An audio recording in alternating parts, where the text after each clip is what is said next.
শবে বরাত শব্দ নবীজি ব্যবহার করেননি, সাহাবীরা করেননি, তাবেঈনরা করেননি। এটা প্রায় 500 বছর পরে তৈরি হয়েছে। আমরা আজকে কেন্দ্রীয় মসজিদে আলোচনা করছি। রাসূলুল্লাহ সাল্লাল্লাহু আলাইহি ওয়াসাল্লাম যে পরিভাষা ব্যবহার করেছেন সেটা কি? লাইলাতুন নিসফে মিন শাবান, মধ্য শাবানের রাত। আমরা চেষ্টা করব এই সুন্নতটাকে জিন্দা করার। শবে বরাত নাজায়েজ না, শবে বরাত বলা নাজায়েজ না,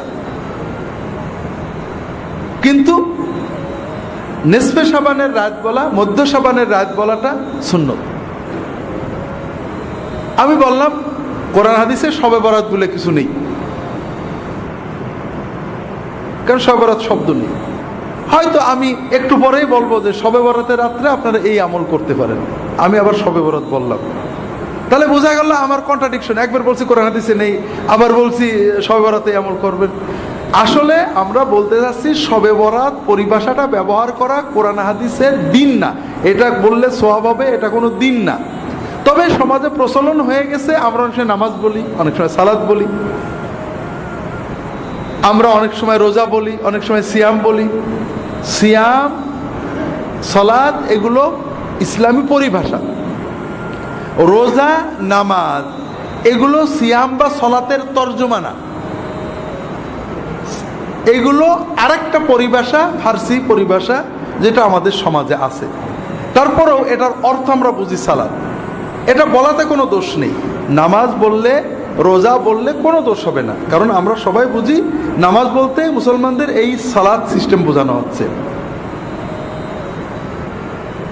আবার অনেক বিষয় আছে যেটা আরো দূরে, যেমন আমরা অনেক ঝগড়া করি, আমার বিরুদ্ধে সবারই অভিযোগ, আমি মাঝে মাঝে বলি কোরআন হাদিসে পীর বলে কিছু নেই। আবার আরেক জায়গায় বলছি অমুক পীর সাহেব, আমাদের পীর সাহেব এটা বলেছেন। এই দেখো আব্দুল্লাহ জাহান খালি কন্ট্রাডিক্টরি কথা বলে, একবার বলছে কোরআন হাদিসে পীর বলে কিছু নেই, আর বলছে আমাদের পীর সাহেব এটা বলেছেন। বিষয়টা ওরকম না। আপনি কথাটা শেষ পর্যন্ত শুনলে কি আছে বুঝবেন। আমি বলবো কোরআন হাদিসে নামাজ নেই কিন্তু সালাত তো আছে, রোজা নেই কিন্তু সিয়াম আছে। এখানে আরেকটু দূরত্ব আছে। এখানে পীর কথাটা ফার্সি, এটা আরবি হলো শাইখ। কোরআন হাদিসে পীরও নেই, শাইখও নেই, অর্থাৎ ফার্সিটাও নেই, আরবিটাও নেই। নামাজের ফার্সি নেই, আরবিটা আছে। রোজার ফার্সি নেই, আরবিটা আছে। কিন্তু পীরের ফার্সিও নেই, আরবিও নেই, কিন্তু আছে।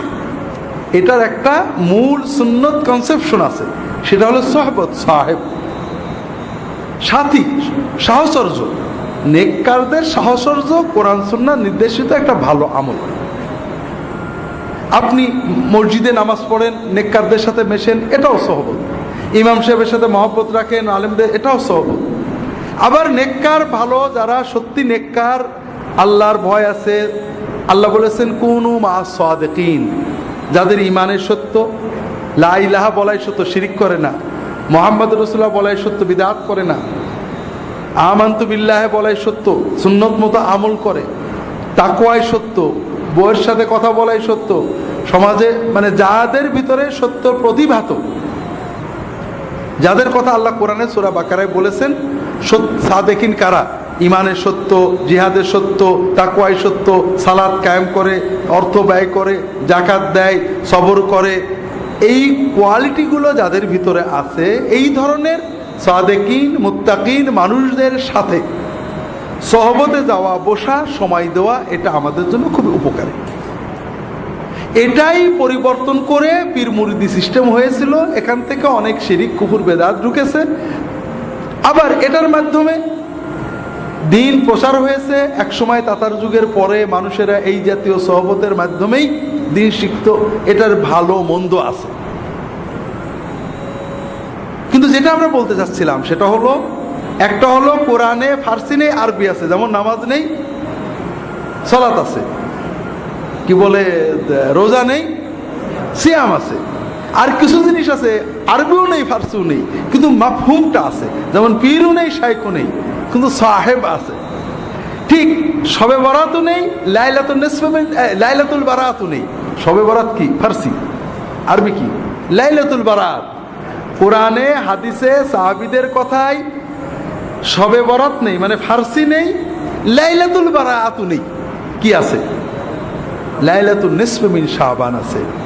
কাজেই আমরা শবে বরাত বা লাইলাতুল বরাত না বলে যদি নিসফে শাবান, মধ্য শাবানের রাত বলি, ভালো হয় না খারাপ হয়? এখানে একটু ইমানটা নাড়াচাড়া করে দেখেন, আপনি নিজেই বুঝতে পারবেন ইমানের হালতটা কি। আপনি একটা তথ্য জানলেন যে রাসূলুল্লাহ সাল্লাল্লাহু আলাইহি ওয়াসাল্লাম জীবনে লাইলাতুল বারাত শব্দটা বলেননি, কিন্তু নিসফে শাবান শব্দটা বলেছেন, অনেকবারই বলেছেন, অনেকগুলো হাদিস আছে। সাহাবীরা বলেননি, তাবেঈনরা বলেননি। এই পরিভাষাটা 500 বছর পরে জন্ম, এটা বলাই কোনো দোষ নেই।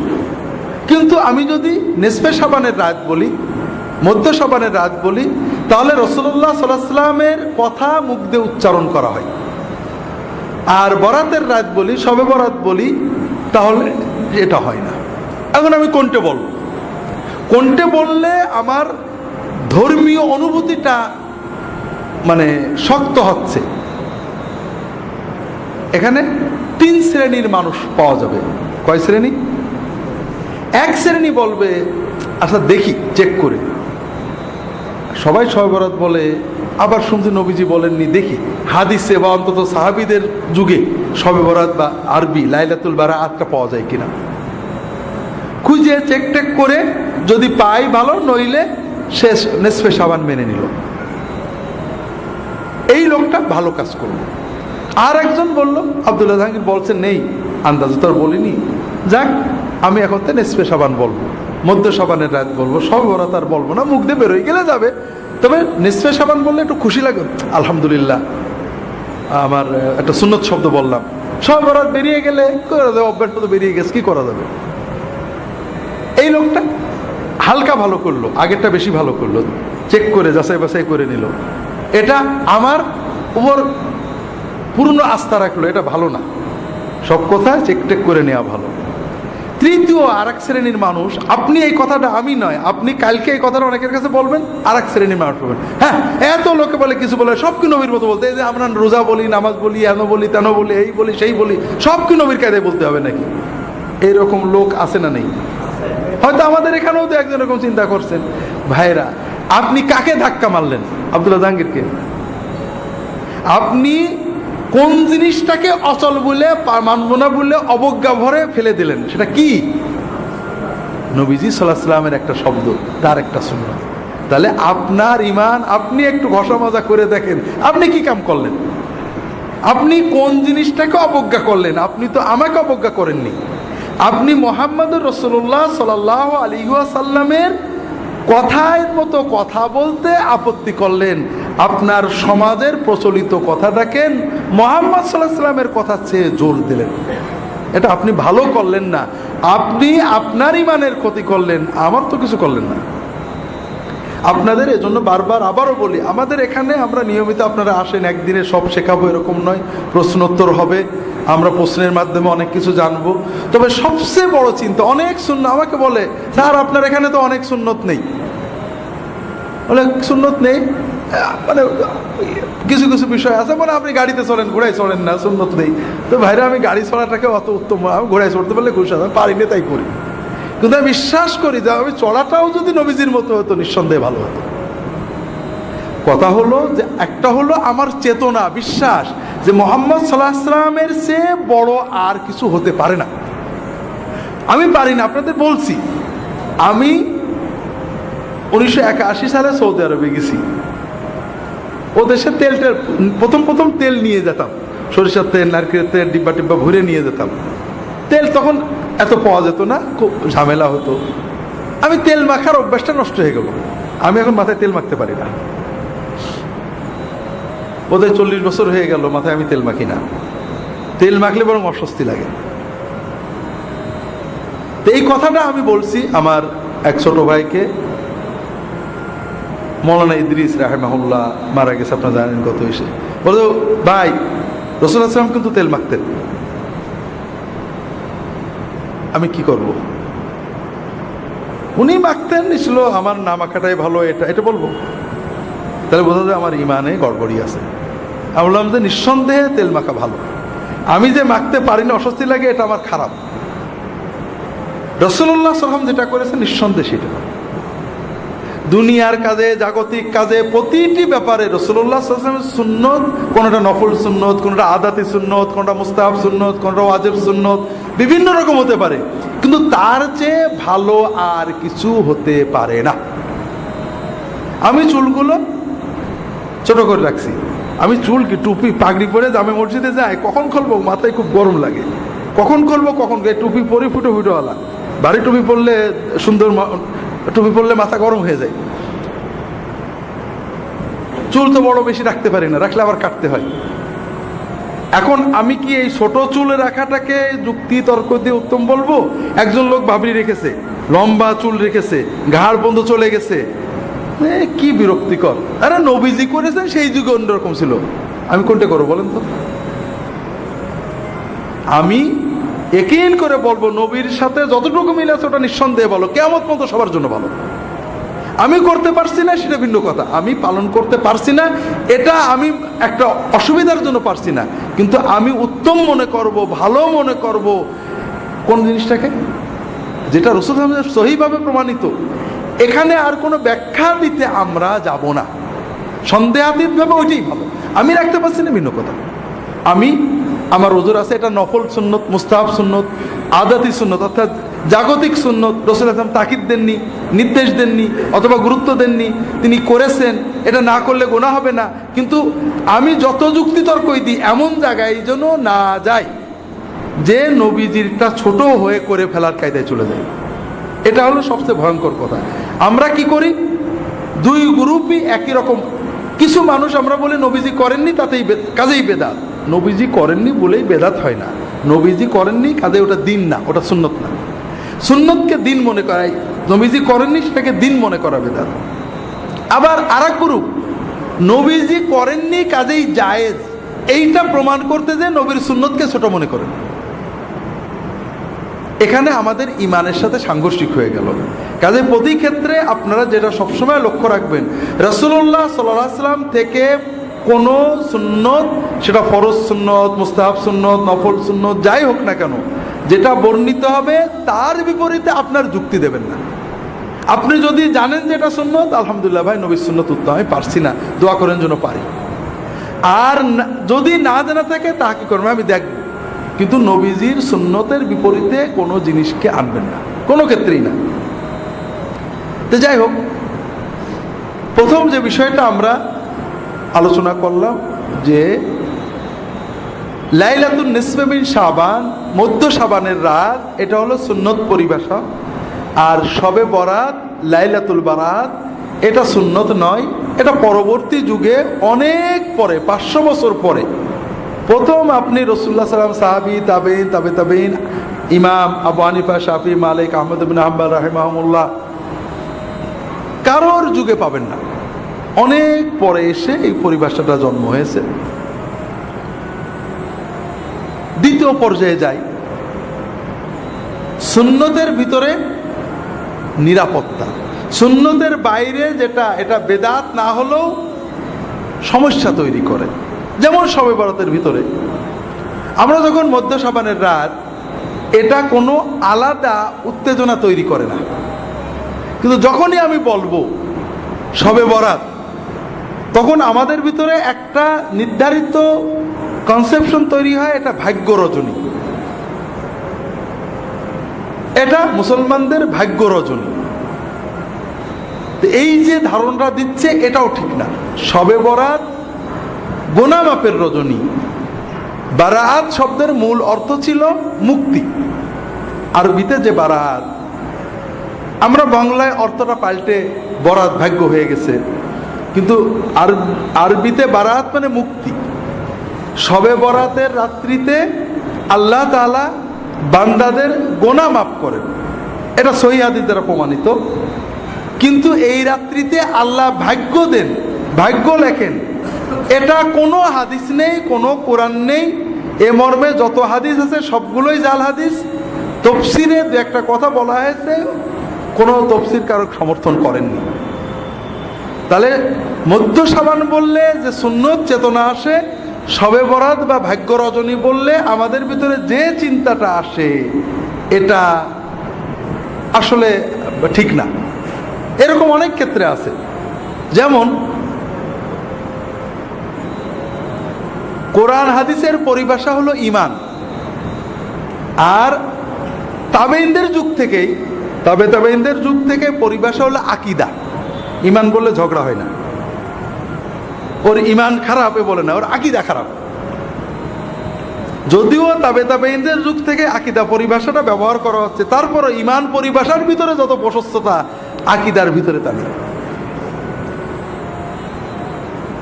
তাসাউফ, তাজকিয়া, রাসূলুল্লাহ সাল্লাল্লাহু আলাইহি ওয়াসাল্লাম, সাহাবী, তাবেঈন, তাদের পরিভাষা ছিল তাজকিয়া, আত্মশুদ্ধি। আমরা বলি তাসাউফ। তাজকিয়া শব্দের ভিতরে যত প্রশস্ততা, উদারতা, সুন্নাহমুখিতা আছে, তাসাউফ বললে মনে হয় ভিন্ন কোনো একটা বোধহয় শাস্ত্র, এরকম মনে হয়। এই যে পীর এবং সাহেব, পীর, সাহেব বললে, সাথী বললে আমার সাথী, আমার সাথী, এখানে কিন্তু কোনো অতিভক্তি জন্ম নেয় না, অমুক আমার সাথী। সাথী বলার ভিতরে অতিভক্তির প্রাবল্য আসে না। যখনই পীর বললেন তখন মনে হলো একটা বিশেষ একটা চেতনা তার দিকে যাচ্ছে। আপনি কি? আমি আব্দুল্লাহ জাহাঙ্গীর সাথী। আব্দুল্লাহ জাহাঙ্গীর কি? আমার সাথী। এটা খুব সিম্পল কথা, এটার ভিতরে সুন্নত আছে, এটার ভিতরে মহব্বত আছে, কিন্তু অতিভক্তির কিছু নেই। সুন্নতের বাইরে যাওয়া দরজাটা বন্ধ হয়ে গেছে। আমরা কোনো পরিভাষাকে নাজেজ বলছি না, সুন্নতটা যে ভালো এটা প্রমাণ করার চেষ্টা করছি, রাগ করেন না আপনারা, কারণ আমি এটা বিশ্বাস করি যে সুন্নত ভালো। কিন্তু যখনই বললেন আব্দুল্লাহ জাহাঙ্গীর আমার কি? পীর। পীর বললেই যেন কেমন আরেকটু ভক্তি ভালোবাসার প্লাবন বয়ে যেতে লাগলো, যেটা সাথীর ভিতরে ছিল না। আমি ওনার কি? মুরিদ। মুরিদ বলার সঙ্গে সঙ্গেই আপনি মুরিদ কার? আমার। মুরিদ মানে কি? চাই, আমার জান প্রাণ দিয়ে একজনকেই চাই, এই হুজুর। তো হলো নাকি? আপনি কাকে চান? কাকে চান আপনি? হ্যাঁ, আপনি আল্লাহকে চান। আমি আপনার সাথী, আল্লাহ পাওয়ার জন্য, আমল শেখার জন্য জজবা। আপনি আমার সাথে থাকেন, আর কিছু না। আপনার মুরাদ তো আল্লাহ, আপনি মুরিদ হলেন আল্লাহ, আপনি চাচ্ছেন আল্লাহকে। পরিভাষা তৈরি হয়ে গেছে, হাজার হাজার লক্ষ লক্ষ দিনদার মানুষেরা বলেছেন, সব ঠিক আছে, আমরাও বলি, ব্যবহার করি। কিন্তু আমরা ব্যবহার করে করে 1 কোটি মানুষে ব্যবহার করার কারণে মুহাম্মদ সাল্লাল্লাহু আলাইহি ওয়াসাল্লামের ব্যবহারে সেটা দামি হয়ে যায় কিনা? হবে। 100 কোটি লোকে ব্যবহারের কারণে কি সেটা রাসূলুল্লাহ সাল্লাল্লাহু আলাইহি ওয়াসাল্লামের ব্যবহারে সে দামি হয়ে যাবে কিনা? না। তো যাই হোক, আমরা লম্বা করব না। শবে বরাতের আমল, শবে বরাতের 3টে বিষয় বোঝেন। একটা হলো শবে বরাতের রাত্রিতে, অর্থাৎ আবারও বলছি, শবে বরাত বলছি, আপনারা রাগ করেন না, নিসফে শাবানের রাত্রিতে, মধ্য শাবানের রাত্রিতে আল্লাহ তাআলা বান্দাদের গুনাহ মাফ করেন। এটা সহিহ হাদিস। ইন্নাল্লাহা লা ইয়াত্তালিউ ফি লাইলাতিন নিসফি মিন শাবান ইলা ইবাদিহি ফায়াগফিরু লিজামিই খালকিহি ইল্লা লিমুশরিকিন আও মুশাহিন। আল্লাহ তাআলা মধ্য শাবানের রাত্রিতে তার বান্দাদের দিকে দৃষ্টিপাত করেন। আল্লাহ মধ্য শাবানের রাত্রিতে তার বান্দাদের দিকে দৃষ্টিপাত করেন, তখন তিনি 2 শ্রেণীর মানুষ ছাড়া সকল শ্রেণীর সৃষ্টিকে মাফ করে দেন। যাদের ভিতরে শিরক আছে এবং যাদের ভিতরে হিংসা আছে, এই হিংসা এবং শিরক যাদের আছে তাদের ছাড়া বাকি সকল মানুষকে আল্লাহ মাফ করে দেন। তাহলে শবে বরাত হলো একটা কমন বোনাস। আপনি যদি এই রাত্রিতে ঘুমিয়ে থাকেন, জেগে থাকেন, কিন্তু আপনার অন্তরে শিরক নেই, আপনার অন্তরে হিংসা বিদ্বেষ নেই, ইনশাআল্লাহ আপনার নসিবে এই আল্লাহর বোনাসটা এসে যাবে, আপনার অ্যাকাউন্টে আপনার বোনাস জমা হয়ে যাবে। কথা কি বুঝতে পেরেছেন? এখন দ্বিতীয় বিষয় হলো আমরা কি করব, আমরা আমল করব কিনা। আমল না করলে, ঘুমিয়ে থাকলেও আপনি বোনাস পাবেন। এ ব্যাপারে সহিহ হাদিস পাওয়া যায় না, কিছু জয়ীফ হাদিস আছে। 2টো আমল পাওয়া যায় জয়ীফ হাদিস দ্বারা। বা তিনটে আমল পাওয়া যায়। একটা হলো কবর জিয়ারত, আর একটা হলো দোয়া, আর একটা হলো সালাত। এই বিষয়ে যতগুলো হাদিস আছে সবই জয়ী। তবে যেহেতু এই রাত্রের ফজিলত সহি, এই রাত্রে কেউ যদি অন্যান্য রাতেও তাহাজ্জুদ পড়ে, এই রাত্রে একটু কিছু বেশি পড়েছে, অন্যান্য রাত্রেও দোয়া করে, এই রাত্রে বেশি করেছে, এটা অনেক আলেমই মুস্তাহাব, জায়েজ, বৈধ, সুন্নতের ভিতরে থাকবে বলে মত প্রকাশ করেছেন। আমরাও মনে করি যদি কেউ ব্যক্তিগতভাবে এই রাত্রিতে দোয়া করেন, এই রাত্রিতে আল্লাহর কাছে দোয়া করেন বা সাধারণ তাহাজ্জুদ পড়েন, কিয়ামুল লাইল করেন, এটা নাজায়েজ হবে না, ইনশাআল্লাহ বিদআত হবে না। তিনটে কারণে। একটা হলো সুন্নত দ্বারা ফজিলত প্রমাণিত, এখানে জয়ীফ হাদিস দিয়ে কেউ আমল করলে এটা সরাসরি বেদাত বলা ঠিক না। তাবেঈদের যুগ থেকে কোন কোন তাবেঈ এই রাত্রে ইবাদত করেছেন। তবে এই রাত্রিতে ইবাদত মসজিদে যেয়ে করা, সমবেত করা, এটা সকল ইমাম হানাফি, শাফিঈ, মালিকি, হাম্বলি সবাই বেদাত বলেছেন, মাকরুহ বলেছেন। এটা নিয়ে কোনো মতভেদ নেই। এই রাত্রি ইবাদতের জন্য মসজিদে যাওয়া, দলবদ্ধ হওয়া, সুন্নত ইবাদতও দলবদ্ধ হয়ে করা, এটা বেদাত বলা হয়েছে এবং মাকরুহ বলা হয়েছে। হানাফি ফিকহের সব কিতাবেই পাবেন। তৃতীয় হলো এই রাত্রিতে ভাগ্য লেখা হয়, এই মর্মে যত কথা আছে সবই জাল কথা। চতুর্থ হলো এই রাতের পরের দিনে রোজা রাখা। আমাদের সমাজে প্রচলন আছে এই লাইলাতুন নিসফে মিন শাবানের পরের দিনে রোজা রাখার ব্যাপারে দুটো হাদিস আছে, দুটোই জাল পর্যায়ের। তবে শবে বরাতে রাসূলুল্লাহ বেশি রোজা রাখতেন, 1 তারিখ থেকে 15 তারিখ পর্যন্ত রোজা রাখতেন। আর 13, 14, 15 রোজা রাখা তো নিয়মিত এই সুন্নত। কাজেই যারা রোজা রাখতে চান 13, 14, 15 রাখবেন, সব মাসেই রাখার চেষ্টা করবেন। শাবানে যেহেতু রাসূলুল্লাহ বেশি রাখতেন, আপনারা রাখতে পারেন। মধ্য শাবানের রাত বা শবে বরাত বিষয়ে শেষ কথাটা বাদ রয়ে গিয়েছিল। সেটা হলো আমরা বুঝলাম রাতটার সুন্নত নাম হলো মধ্য শাবানের রাত, আর এই রাত্রি হলো আল্লাহ তাআলা বান্দাদের মাফ করেন। এই রাত্রিতে নেক আমল করার ব্যাপারে কোনো সহিহ হাদিস পাওয়া যায় না, আল্লাহর মাগফিরাতের সহিহ হাদিস আছে। তবে দোয়া করা, সালাত আদায় করা, কবর জিয়ারত করা, এ সকল বিষয়ে জয়ীফ হাদিস আছে। কেউ যদি এগুলো ব্যক্তিগত আমল করেন এটা সুন্নাহ বিরোধী নয়। তবে এই রাত্রিতে রুটি খাওয়া, উৎসব করা, বাতি জ্বালানো, এরপরে মসজিদে সমবেত হয়ে ইবাদত বন্দেগী করা, এগুলো বিদআত। এবং প্রায় ফিকহের সকল কিতাবে, হানাফি মাযহাব, শাফিঈ মাযহাব, বিভিন্ন কিতাবে বারবারই এই ধরনের কাজগুলোকে বিদআত বা মাকরুহ লেখা হয়েছে, মাকরুহ তাহরিমি লেখা হয়েছে। এখানে একটা বিষয় খুবই জরুরি,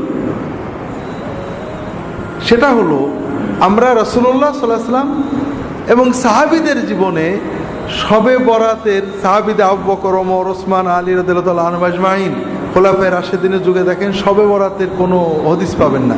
পুরো ইসলামের ইতিহাসে ইবনে কাসির, তবারি, মানে রাসূলুল্লাহ সাল্লাল্লাহু আলাইহি ওয়াসাল্লামের হিজরত থেকে সাহাবী তাবেঈনরা মসজিদে সমবেত হয়েছেন, অথবা আবু বকর, ওমর, ওসমান তারা এই রাত পালন করেছেন, এরকম কিছু পাওয়া যায় না।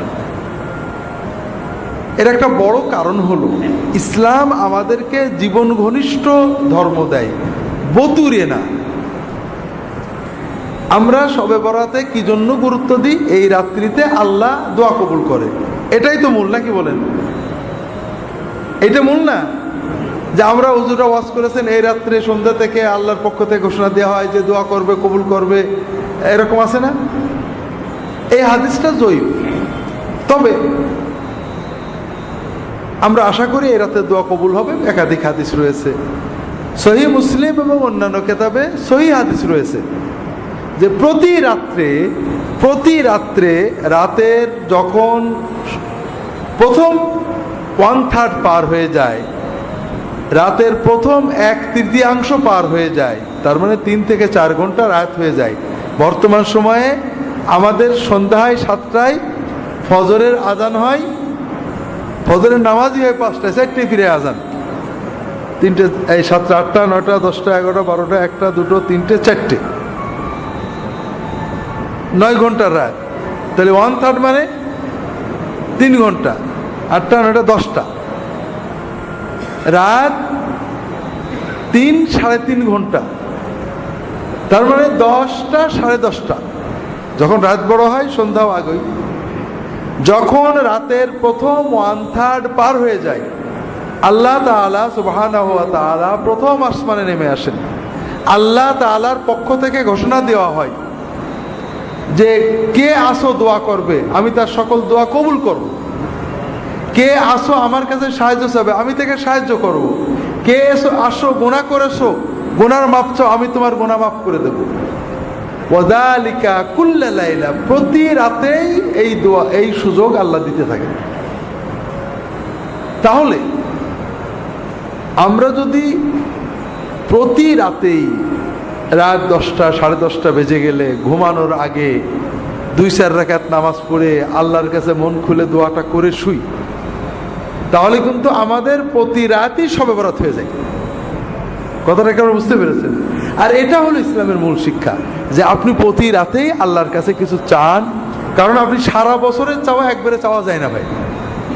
প্রতি রাতে আপনার নগদ যা আছে আল্লাহর কাছে চান, আল্লাহর কাছে মনের আবেগ জানান, আল্লাহ কবুল করবেন। আপনার জীবনটা আল্লাহমুখী হবে, আল্লাহর সাথে সম্পর্ক ঘনিষ্ঠ হবে। পাশাপাশি আলেম ওলামাদের সহবতে যেতে হবে, বইপত্র পড়তে হবে। আল্লাহ তাআলা তৌফিক দান করুন, আমিন।